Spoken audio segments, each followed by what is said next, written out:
student. Welcome to this exciting lesson on storytelling techniques. In a previous video, you learned how to write a short creative tale. In this lesson, you will learn how to read a story aloud. First, listen to how the storyteller narrates the story of the bat and the rat. Pay attention to his intonation at the end of the question.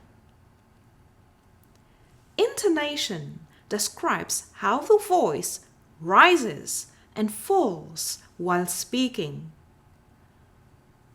Does the voice of the storyteller rise or fall at the end of the question? Do you know why the bat only comes out at night?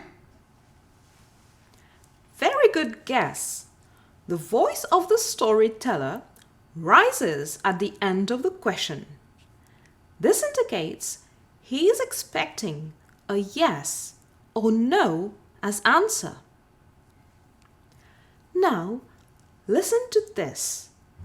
See if the intonation at the end of the question rises or falls. Are you hungry? Can we go out? Do you live here? All these questions have either a yes or no answer, and they end with a rising intonation. So, remember this first storytelling technique. Use a rising intonation at the end of a question when you expect your audience to answer with a yes or no. Now, continue listening to the story. This time, we will look at the pace at which the storyteller is telling the story. Pace describes the speed at which one speaks.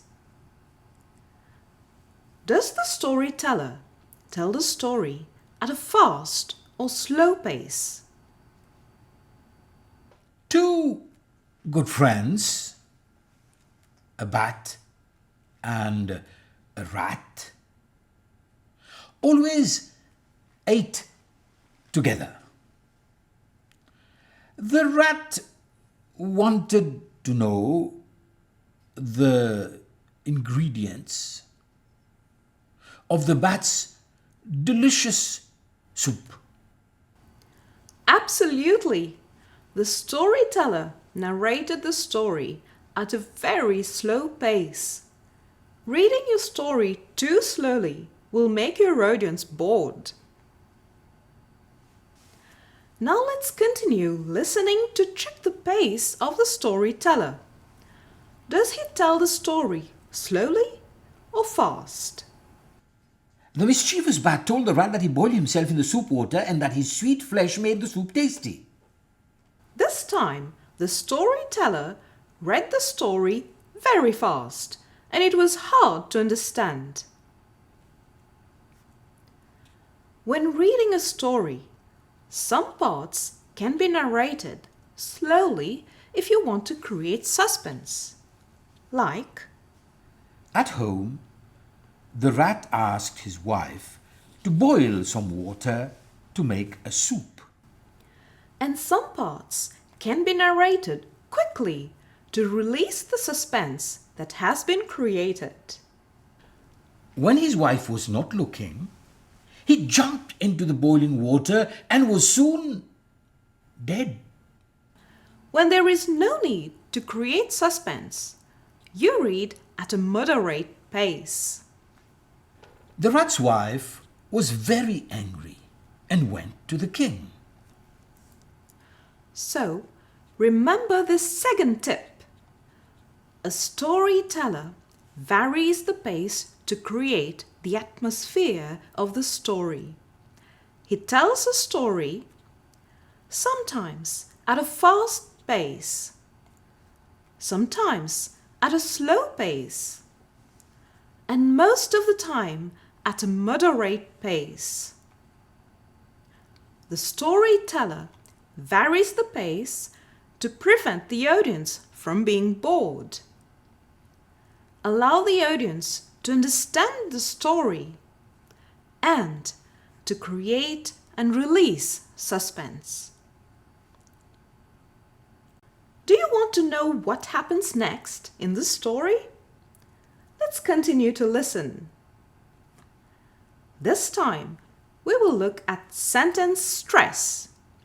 See if the storyteller puts emphasis on specific words. The king wanted the bat as prisoner. The bat flew away into the bush and hid himself. All day long, everyone tried to catch him, and he could not go out. Yes, indeed. The storyteller puts the stress on words like king, prisoner, bat, everyone, because these words are important to convey the meaning of the story and the feelings as well. So, note when we want to put emphasis on certain words, we read them more loudly. And because of stress on certain words, we feel the tension in the story. The king wants the bat as prisoner, and everybody is looking for him. So remember tip 3 for storytelling, which is to stress on certain words that are important to convey the meaning and feelings of the story.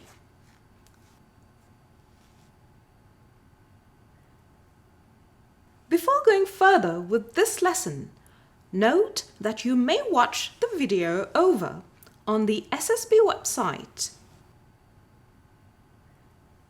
You may pause it wherever you want and take time to practice orally. In a previous lesson on story writing techniques, you were given a task. You had to write a story on why Ville Noire in Mayberg is called Ville Noire.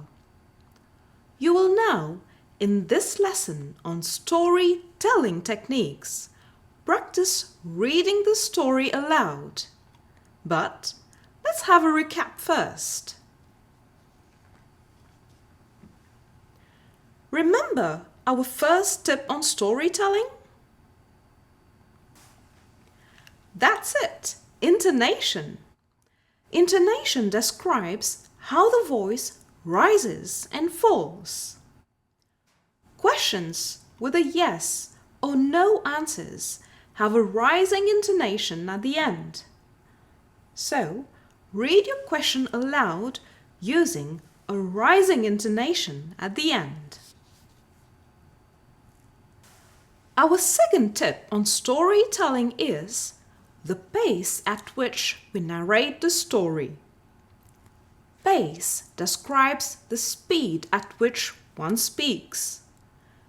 We need to avoid reading too fast, as the audience won't understand, or too slowly, as the audience will be bored. Hence, we vary the pace of reading. Sometimes we read at a slow pace to create the tension, and we release the tension by reading at a fast pace. Most of the time, we read our story at a moderate pace. So, practice varying your pace. Read your story on why Ville Noire in Mayberg is called Ville Noire by varying your pace and hence creating the right atmosphere. You can try several times until you are satisfied, and you can even record yourself. Can you recall our third tip? That's correct. Sentence stress. Sentence stress is when we put emphasis on some words to convey the meaning and feelings of the story. Now, it's your turn to read your story. Stress on the important words that you think convey the meaning and feelings of your story. Try it several times and record yourself. Thank you very much for watching and practicing. Hope you become a great storyteller. Goodbye.